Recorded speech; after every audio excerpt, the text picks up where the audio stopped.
First ఇందాక అన్నారు నాని గారు బయోపిక్ అని, ఇది విన్నప్పుడు నా బయోపిక్ కూడా అనుకున్నా.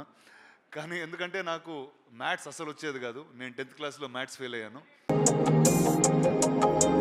ఉత్సాహంగా ఉల్లాసంగా చదువు సాగాలి, గొప్ప గొప్ప ఉద్యోగాలు సాధించాలి.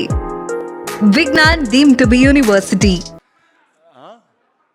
ఎవర్రా అరే అలా అనుకుంటున్నా, లేదు 10th ఫెయిల్ అయ్యాను. అండ్ 35 అనేది ఒక హ్యూజ్ టాస్క్లా ఉండేది నాకు. అండ్ ఈ కథ విన్న వెంటనే I thought this is something that I should be part of in some ways. So first thank you guys for bringing this film back to me and making me a part. Let me start with Darshi first. నాకు మా స్కూల్లో అస్సలు నచ్చని ఒక maths teacher ఆయన ఉండేవారు. అంటే over the years ఆయన వల్ల చాలా నేర్చుకున్నాను, కానీ స్కూల్లో ఉన్నప్పుడు చాలా కోపం ఉండేది. Because use to fail me all the time. ఆయన పేరు George Jacob and you looked exactly like that maths teacher. So ఆయన మీద ఉన్న కోపం, ఆయన మీద ఉన్న లవ్ మొత్తం అంతా I got to see it through you. Then this beautiful couple Niveda and విశ్వ.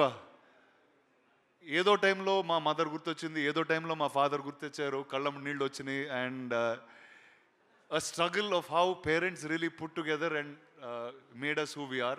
I think every little bit both of you all captured. It was really beautiful just to see that.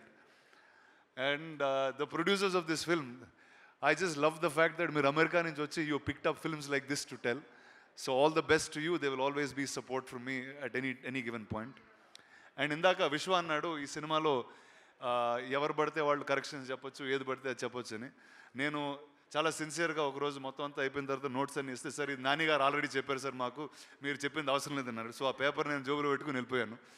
So this is more Nani's film then mine. And lastly Nani favourite person అనేది చెప్పడం కష్టం అండి. But I think in my life he's probably one of the most favourite people I've met from the movies. And అంటే it's beyond brother, it's beyond, too much love is been happening. And Nani లేకపోతే I think నా లైఫ్లో ఉన్న ఈ simplicity, the beauty of life is actually నాకు నాని గారే చూపించారు. So Nani, thank you for being here, you are always special. And Suma garu, ఏదో రోజు మీ అంత యాంకర్ అవుతా అదే. So thank you guys. September 6th the film will be out. Hope you all like it, enjoy it, watch it with your families. And truly చాలా రోజుల తర్వాత an entire family going to a film, this is the film that you can watch. Thank you.